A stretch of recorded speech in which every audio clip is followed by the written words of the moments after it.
chargers, yep, too high in the rafters. I got a front team, new life and a tractor. Still sipping that moonshine and a flat. Hey everyone, welcome back to another episode of the Moonlighters Club. It's your host Joel and me, Kelsey. Hi. How are you doing? I'm great. How are you doing? I'm doing quite well. We talked a little bit before we started recording. Where are you from? I am originally from the cornfields of Indiana, and I'm a Ball State Cardinal, College of Architecture. And then I moved to Chicago for about 10 years, and now I am in Phoenix.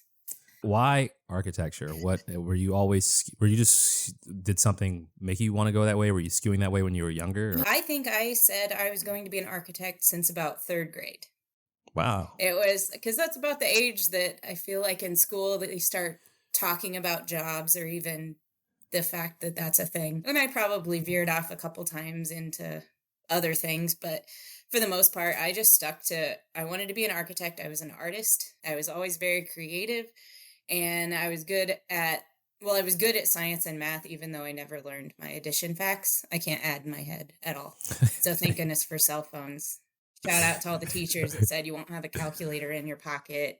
Yeah, when you're old. Do. Well, I do. So I'm doing just fine. And so architecture just seemed like a neat, creative thing. You know, you think of Brady and the TV architects that you see, and they're drawing big pictures of skyscrapers and stuff. And that's not really how it is, but that's what I thought it was going into it. So it just always sounded really, really fun to me. I used to always want to be a cartoonist because I grew up reading the Sunday Funnies and the Boston Globe, and Calvin and Hobbes is my favorite. I was almost there, except I can't draw at all. So that sounds like, all right. That would be for that a little bit. Yeah, this is not happening.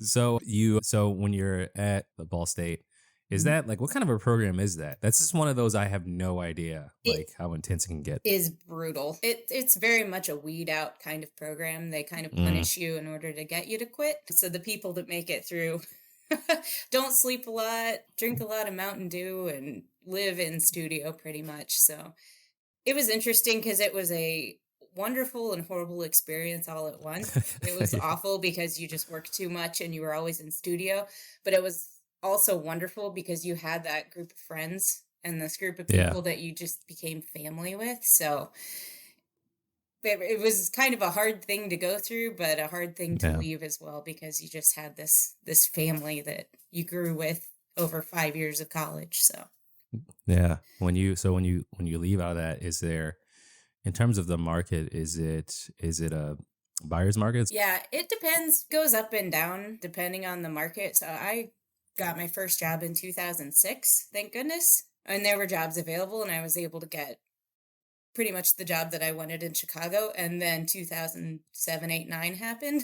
And I was holding on to it for dear life because architecture was definitely a career that got slammed by the recession. Yeah. So it was every single day you were coming into the office and people were getting taken into the conference room and let go. And you're just sitting there thinking, oh, don't come to my desk. Don't come to my desk.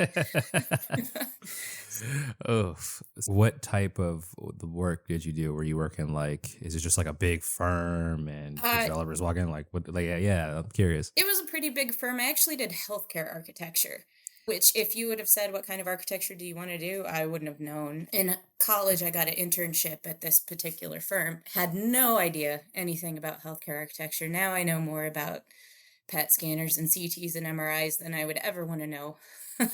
So you're designing that type of stuff? Oh, yeah. Wow. Designing hospitals and imaging centers and medical office buildings and things like that. So it was, in college, you designed museums that don't have any structure or anything to hold it up. It's all just imaginary puffy drawings.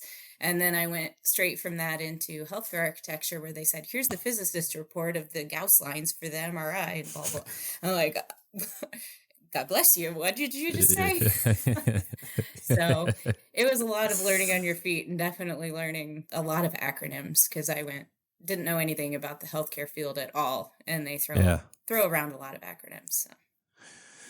Where does I know that, the recession came in 2008, but if you put that aside and it's regular day, is it just something where these hospitals are consistent? Is it like hospitals, or is it the providers of these machines, or is it like a mix, like random people walking in? And it's mostly healthcare systems. So healthcare systems, and things definitely are always changing. And there's new hospitals getting built all the time. You wouldn't necessarily realize it, but there's replacement hospitals, there's these little Yeah. rural hospitals, and a lot of it too is, oh, we need another, imaging scanner. Can we convert this department into another imaging scanner? So you got to tear out the guts of the building and put this in. And so we do all of that too, of just redesigning existing structures. So I hope you're not Wow. asleep yet, but No, because I always I think, I mean, sure, like I know you're doing it for healthcare, which I don't know a lot about, Mhm. but I always thought architecture was interesting because it's like, well, doing this podcast, I meet a mix of like creative and like functional. Mhm. And I feel like, me personally, I live not all the way, but like skewing. It depends on the day. I feel like a lot of times when I come up with an idea, I skew too heavy creative. So like we did these in-person showcases, which went well, but in my mind, I'm like, it's gonna be nuts, fireworks. We're gonna have all like it's like how it's gonna play out. And then we got here, it was at a brewery, and we're like standing on pallets. And I'm like, all right, so what I had isn't what I thought. But I think architecture is interesting because you have all these ideas of how things can look, but then they also have to stand up Yeah.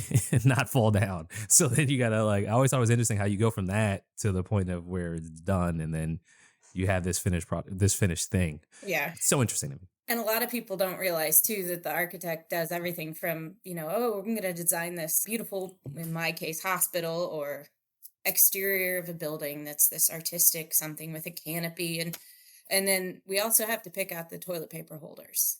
So Really? it is every level of everything that goes into that building the architect is pretty much looking at. So What is that industry like? Is it pretty, is it stressful? it's pretty feast or famine. It's a career that's very project based. So you go through the waves of, we've just finished that project. I can breathe for a second. And then a new project starts. You'll be on that depending on what kind of building you're doing or what kind of project. It might be 6 months. It might be 6 years that you're working on this particular thing.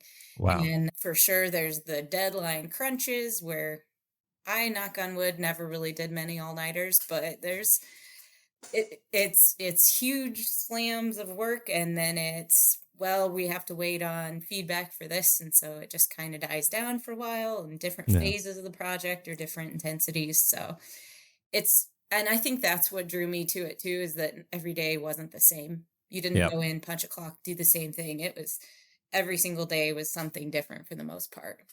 How big was the firm that you were? Oh gosh, I've been at a few now. The first one I was at was maybe 300 people, I think. They had a few offices. I worked at another firm that was thousands with offices across the country.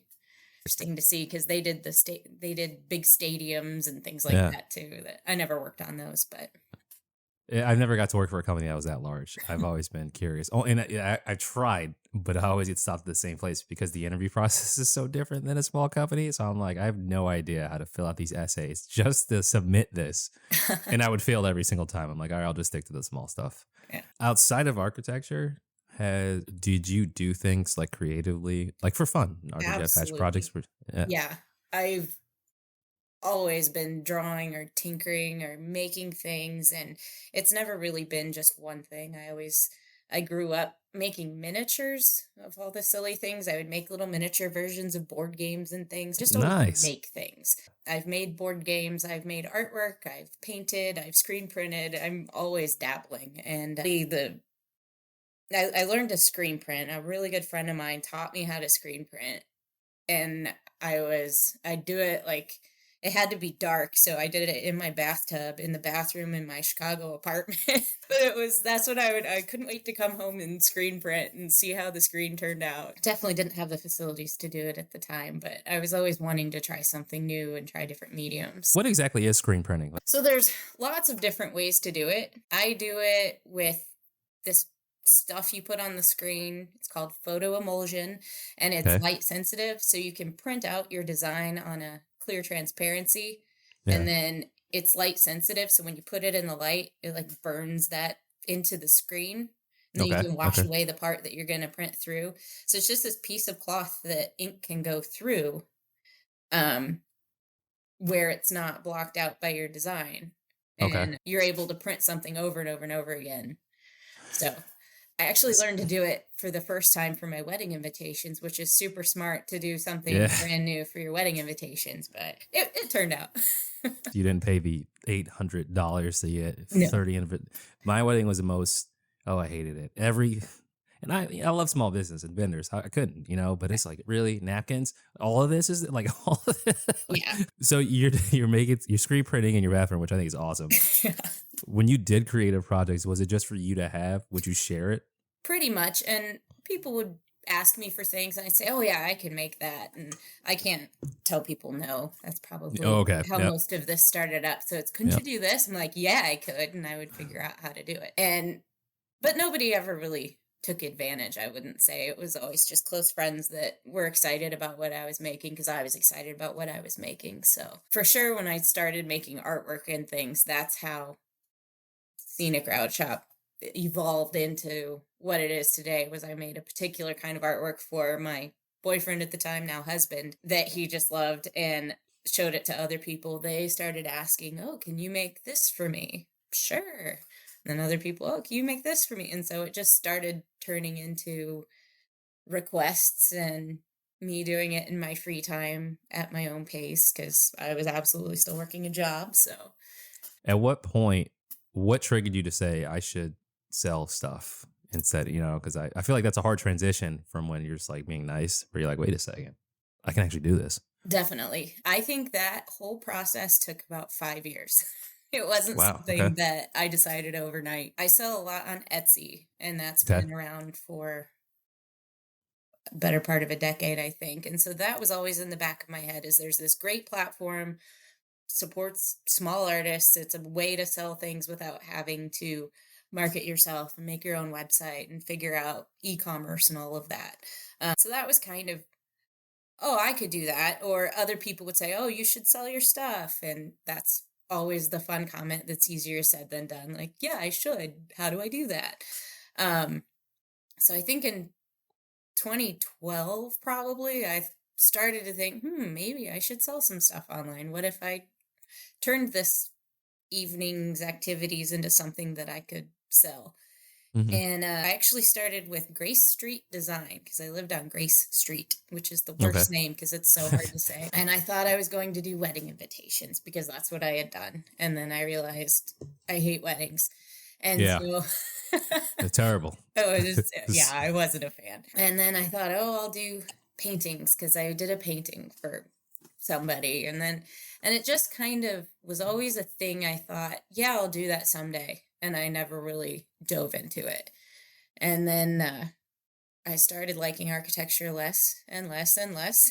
And I thought, what if I do start something on the side in order to make some money? And then maybe I could get a different architecture job where it's not, where it could supplement versus be my full-time job. And so it just turned into 2017. I had just started a new job, which is a perfect time to start a side business too, right? Yes. Because you got the orientation. You're not not yet. You got a little grace period. So you're like, all right, cool. If you're late on an email, you're like, oh, I just got here. I didn't know. I'm sorry, I don't know. We were supposed to respond and go to all these meetings yet. Just got here.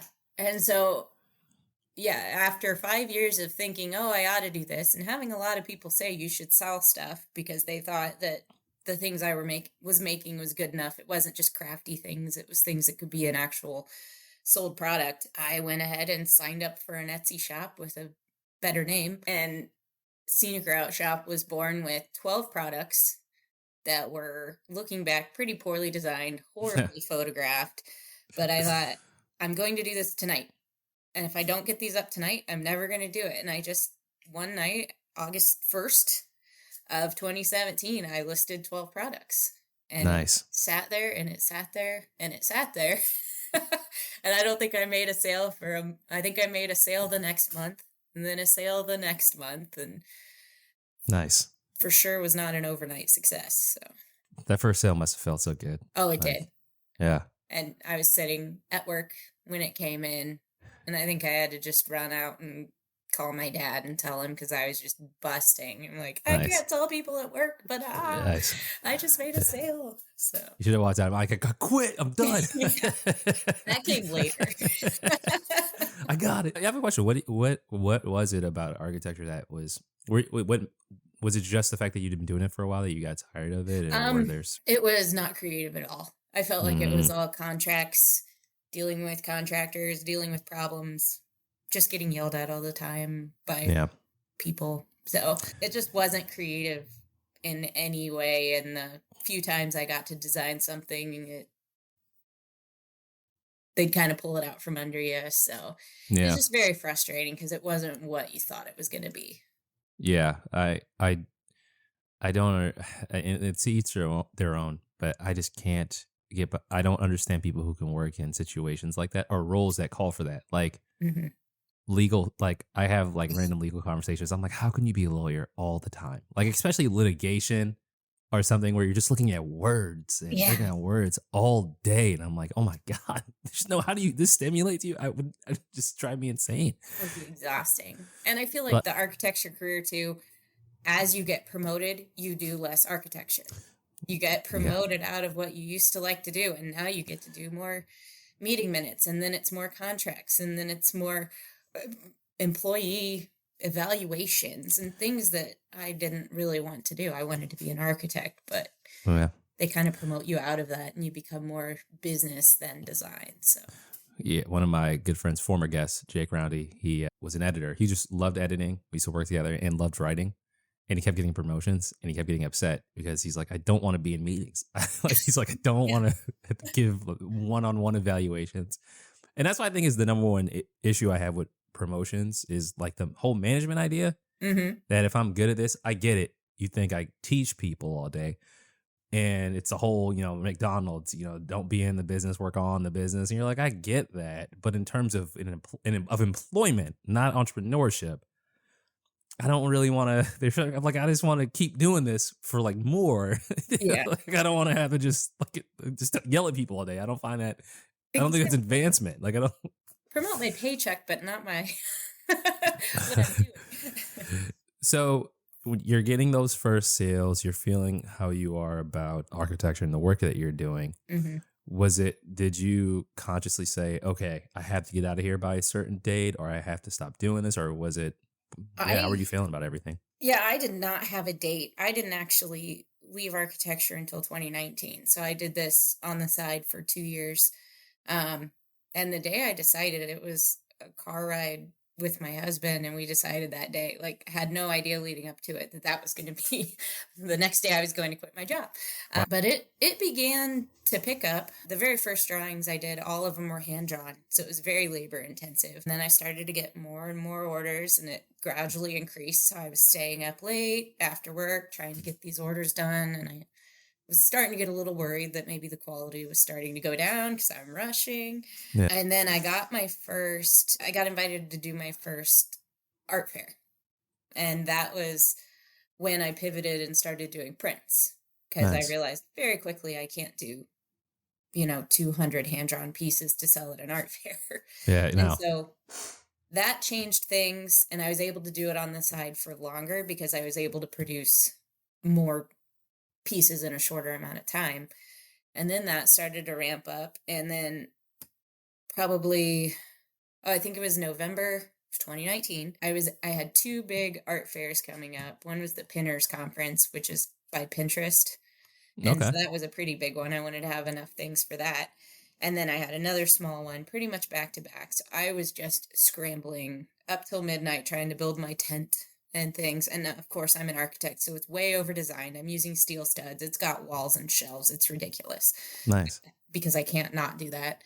And we got in the car to go pick out our puppy. We were getting a puppy too. Nice. So all these things happening at the same time. And I was like, I don't know how I'm going to get ready for this conference. And then we had to figure out how to find a puppy walker. And because you have to let a puppy out every 2 hours. Yeah. And we were like, what if I quit my job? Like, that might make a lot of sense. So it wasn't a grand scheme. I definitely was headed towards becoming a lot more successful and a lot more orders coming in, but I didn't have a drop dead date, and there wasn't I hit this threshold, therefore I get to quit. It just kind of fell into my lap. That must feel really good. It was amazing. That was probably one of the best days of my architecture career was leaving. I have an idea for a movie. I keep on saying I have to make this happen one day, but I want to call it like 2-week notice, or just a notice. And it's like when you finally say goodbye, that time span of when you're still there, but you know you're gone. Everyone else knows you're gone, and it's just like it's so euphoric. There's nothing like it. Yeah. So I gave them 4 hours notice. Nice. I didn't just burn the bridge; I blew it up. So, but it was. We won't go into that, but it wasn't uncalled for. Let's just say that. Okay, so it must have been I assume a stressful kind of. It just wasn't the best environment. No, it wasn't. And I had just wrapped up. I didn't leave anybody hanging. I had just wrapped up my project, so I didn't hurt any of my peers at all.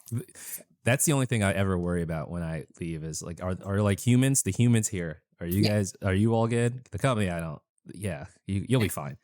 But the people, it's like, okay. But honestly, though, it's I can understand it. We've all been in situations where you're like, I just hate it here so much. Like, because sometimes the job you're at can foster that. I salute you. There were places that I've been to where I should have left then and just been like, fine. Because in reality, when you get fired, normally they're just going to ask you to leave and have somebody escort you out. You don't really get a grace period.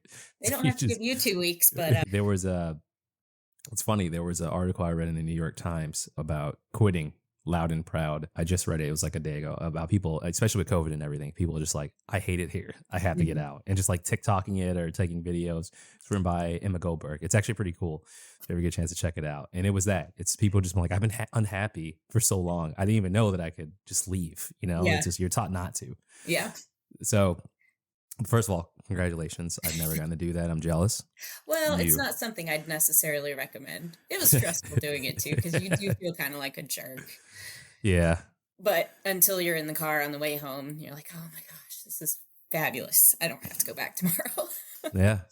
So how do you think you were how were you getting the word out about Scenic Fruit Shop when you were getting invited to the fairs and getting more sales? Were you actively just messaging folks or doing ads and stuff like that? Not really. A lot of it was just through Etsy, and you can do Etsy ads, but they do a lot to support and market. I'd say marketing and getting my word out is the thing I'm the worst at.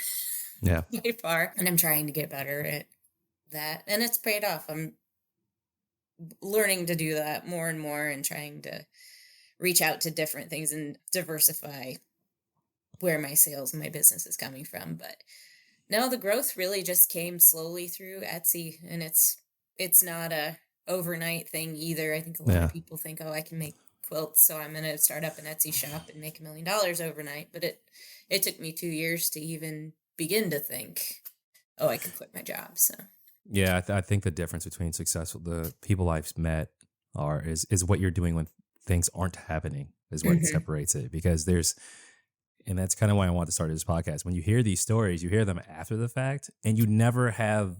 It's so hard to have a timeline attached to these things. Like when I hear about Facebook, I think this year, and then the next year, and it's like no.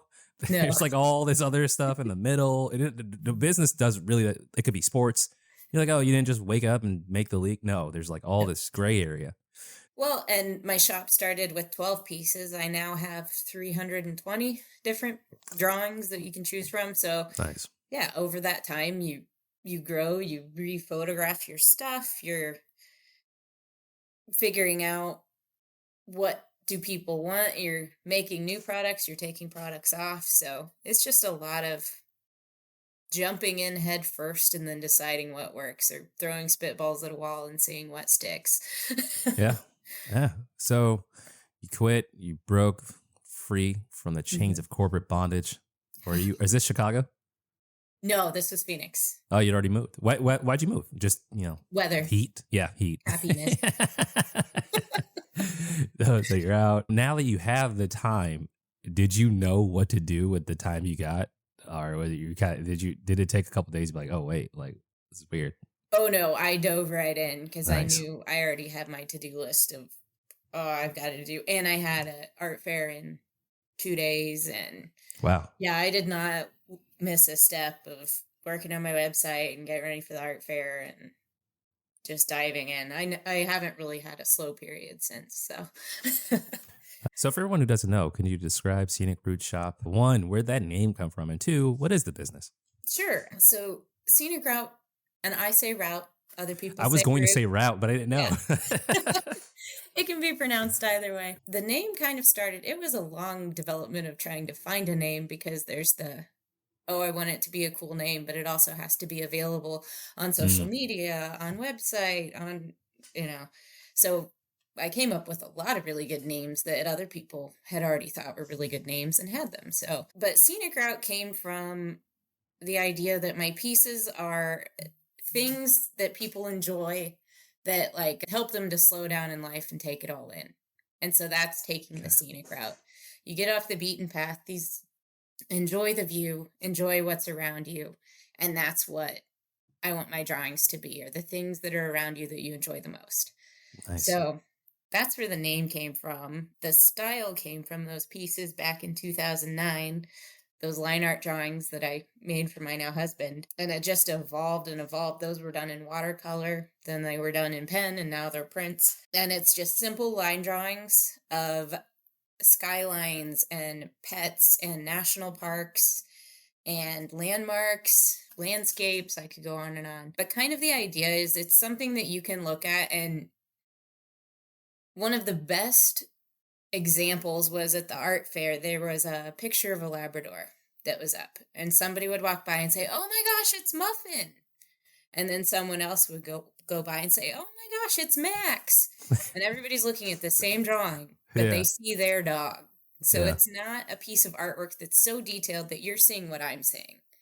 It's something where you see your own hometown or your own dog or your own vacation, and it Yeah. helps you remember that. So That's so cool. I love your line art. I yes. love skylines, but they look I love minimalism. I don't know Yeah. why, but it's just so, like you said, it means something. It's weird. Like it does provoke something. Oh, nice, Charlotte. Yeah, that's cool. Thanks. Boise. Nice. So cool. How do you so when you were getting more types of prints out, is that a long process in determining what you want to make? Is there like, yeah, how do you even reason that? Like, we're going to sell this, we're going to sell this. I'm just curious. Oh, yeah. I mean, there's a lot of pieces that I've retired that I thought, oh, certainly people want a sailboat. I don't think I've sold one sailboat ever. Yeah. And it Wow. just was something that I thought that the more generic it is, the least I sell, it seems like. Mm, So I don't know how I decide. A lot of it comes from client requests. If okay. somebody requests a skyline or a location that just sounds like it would be a popular place, I tend to add it to the shop. I do custom pieces too that sometimes get added to the shop, but a lot of it was just talking with friends and family too of what do you think? Yeah. I have these 12 skylines now, I have 40. Which one do you think should be next? So it Nice. just kind of has organically grown. There hasn't been a master plan. Did you ever share this with other people? Anyone you worked at? Like, kind of, did they know? Like, hey, this is that you did this in your free time. I draw. No. Wow. Is that I frowned didn't upon? really. Not necessarily. It was probably frowned upon given how much attention I gave it, but not really. It was more just I didn't want to deal with questions every day, or I just wanted to Yeah. kind of keep the two separate. One was my happy place and one was not, and so I didn't want to mix them. Yeah, I hear you. Yeah. Wow. So how do you split your time between business stuff and creativity? Yeah. Yeah, that's probably one of the hardest things. When you say, oh, I'm an artist, people think, oh, you just draw all day. I'm like, yeah, and do marketing and learn websites and finance and copyright and blah, blah, blah. And I keep a pretty healthy to-do list going that reminds me of all the stuff I have to do that I don't want to do. Mm, And then when I get frustrated with that, I tend to go do the creative stuff. yeah. But I think one of the best things, I read a article once, and I know it's not a novel idea, but it's each day of the week you try to focus on something else. So Yeah. Monday's products, Tuesday's finance, Wednesday's social media, Thursday. And so you kind of start out the day and say, I'm going to tackle this task of this day. And it might not be what you want to do. Because every day I say I'm doing something creative or something product based, which is fantastic. But for sure to fit in the other stuff and to make sure that I continue to do it, I try to keep a little bit of a structure. And my husband's an engineer, so it was never, oh, I'm just going to sleep in and get up and watch Hallmark Channel and have my coffee and then go get to work. I just kept the same schedule. We get up at 5:30, we walk the dogs, he goes to work, I go to work, he comes home, I end my work. So it really kept it 7 to 6. Yeah. Probably kind of structured day is really what keeps me on track and keeps me getting things done. Yeah. You gotta, you have to treat it like, you gotta treat it like it's important. Yeah. It's really my like, job. Yeah. Yeah. It's not a hobby anymore. It is my job. So is there anything that you make that does feel like work? Or are there any drawings you make you're like, oh my God, another poodle? I'm really terrible at drawing cats. I feel like I shouldn't say that out loud, but I really struggle with it. I could draw dogs all day long and I can knock those out of the park first try. I'll just proudly say that. But cats are just brutal. And whenever I get a custom cat, I don't know. I can't get their faces. I can. People like them, but I think that's probably the thing I dread drawing the most. I don't know how I feel about cats or cat people. Like dogs, like dog people are annoying till you get close to dogs and you're like, God, you're so nice. Like it's just the joy and love is so seductive. Cats are so independent that I still understand, like, because they're just, chilling and like walking around and doing stuff. So people are like super into cats. Like I get it, but I don't really get it. I don't know.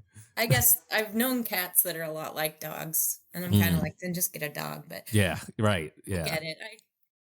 But it's just hard because I feel like they don't have the expression and things that dogs have in order to draw them. So I think that's the hardest part.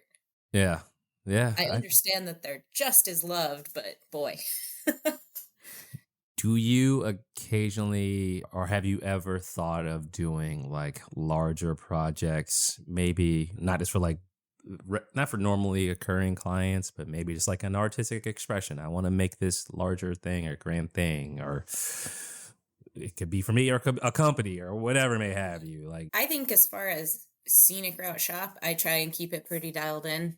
I don't want to get too far off the rails as to the type of thing I make or what I do, but I still, even with a creative business, still do things on the side. I just made a Harry Potter Monopoly game. Nice. Which is ridiculous. I'm a dork. I love Harry Potter. But I definitely do creative random projects. That has never stopped. Nice. So. Nice. Harry Potter is the one I can't, I think I need to start from the beginning and do it over. Cause I think I'm angry. It's like Harry Potter and Game of Thrones. I usually get into anything fantasy, sci-fi or just medieval fantasy. But those specific two things I missed the boat on. I'm going to try Harry Potter again from the very beginning to see if I can get into it. Everyone in my family loves it. Everyone around me loves it. I'm like, all right, it's me. It's not you. It's me. I'll try to figure it out. I think it depends on when you got into it too, though. If you didn't get into it from the beginning, I don't know. Because I was into it before even all the books were out. So yeah, okay, yeah. It's I don't know what it is. Maybe it's the wands. I don't know. It's not convincing. And not convincing is terrifying. But that one dude is pretty. The Voldemort dude. He's pretty. Yeah. It's pretty nuts. I like that guy. So I'll try again. Well, the books are way better than the movies. Are they? Do the books or the audiobooks. Okay. Nice. I highly recommend the audiobooks. The narrator for those is great. Yeah. Okay, cool. What do you like to do for, and I'll set this up. When I'm not working, like outside of watching something that's like a cartoon, like anime or like The Simpsons, I don't know, animation, anything that's animation. It could be an adult movie or whatever, but it just speaks to me more. I also like to just watch this app called Curiosity Stream. So I'll just watch animal documentaries all the time. I don't know why. That's like a happy place for me when I need a recharge. For you, what types of what's your safe place where you maybe get a source of inspiration or rest when you're not working, not drawing, not doing anything? It's definitely traveling and hiking. I have to get outside. And that was a big part of moving to Phoenix was you get to be Yeah. outside a lot. I live where we can walk to the mountain preserve and go hiking. Nice. Yeah, I have to get outside, fresh air, sunshine, the crunch of gravel. That's what I need to reset. I'm not a TV or movie person at all. So You chose probably the best place for that. Like, I didn't get to go to the mountains when you're out there. I messed up. Where were the really good ones? Is that Sedona? I can't remember. yeah, that's Yeah. good stuff. And we didn't get to go. So I want to get back just to see it. And you see it when the plane comes in. You're like, oh, okay. I get it. Well, and don't come in May. Come in February. Yeah. Or December. Yeah. The only place I thought was close to that was Seattle. When you, everything around it, I thought was just like, it's just peaceful. It's just nice. Yeah. So hiking Rainier is fantastic. Yeah. Yeah. That's cool. That's a good way to kind of unwind. So, and we have a goal of going to all the national parks. So we have a wall in the house that has photos. It's 60, is it 2 or 3 now, frames? Yeah. For the ones that we haven't been to have a placeholder in them, but the ones we've been to has a picture of us with the sign. So we've done all of the parks in Alaska, and that's just unreal. If you haven't been to Alaska, you have to go to Alaska. And I don't mean a cruise. I mean go to Alaska. I heard Alaska is so beautiful. Oh, it's incredible. And it's just so wild. I mean, the first moose I saw was flying over the Suburban of the truck in front of us that hit it. What? On the highway. I'm like, this happens? How did that just happen? Yeah. It's just crazy. And we went to Katmai and saw all the bears and Lake Clark. And you just see things out in the wild that you think, how are they not getting taken care of? How does this bear or moose or whatever just live here? Oh, that sounds awesome. It's just incredible. All right, that's next. I got to go to Kenya. So we were by, I can't remember the name of the reserve, but we were by the Masai Mara. So, but it's funny because it was December, so it's not blazing hot, but it's actually kind of chilly. During the day, most of those animals are just like, the lions are just like, we're sleeping. Like hippos in the water, like we're not getting out. It was still pretty cool just to see. I think the best part was like just looking at elephants and giraffes. You're like, how is this a real thing? And just seeing them eat. And it was just like nuts. And one night we went out, we actually saw a leopard kill a gazelle in the pitch, like dark. And we had these flashlights. And when we would cut them off, just to not startle anyone, you couldn't see anything out there. It was insane. You just heard animals in like the distance. And on the way back, we almost ran into a hippo because that's when they go out to graze at night. It was nuts. So Alaska's next. Yeah. Well, I'll trade you because Africa's next for me. So nice. We got to do a safari. Nice. For sure, so. Good. Well, do you have any milestones? You've been working on this lately. Do you have any things in store that you would like to accomplish within the next year or a couple of years that's like means a lot to you? Whew, so much. I have a list of probably different equipment that I would love to buy so that I could offer different products. Nice. But that has to come all gradually and slowly to be responsible. Yeah. I definitely need to get more networking and get out into different publications and get my website going a little stronger, try to wean off of Etsy a bit is probably my biggest thing, is to stand on my own 2 feet, not rely on this party as much. But I have to brag a little bit. I did just get published in Real Simple magazine. Nice. Congrats. I'm pretty excited. I'm in their Christmas guide. So nice. That was my huge milestone for this year. Congratulations. All that correspondence started in July and just now nice happened. So that's one of the few things I've got for myself. I can schmooze. I'll schmooze like just from work. Just always work. Yeah. I'm sales adjacent for so many years that it's like small talk's in my blood at this point. So like networking and all that stuff is fine. But yeah, it's unfortunately you don't seem you're big into the schmooze and the small talk. Unfortunately, it's some people are just really into it. I don't. Yeah. Well, and it's a lesson you got to learn. Of the more you do it, the better you get at it. So right. I definitely need to just continue to practice on it. And it's kind of like going to the dentist. You sit there and make it worse in your head, but once you send that email, you're like, oh, that wasn't that bad. Right. Yeah. Right. Well, at this point, I'd like you to share where people can find your products. Yeah. Any publications or socials you like to share this time. Sure.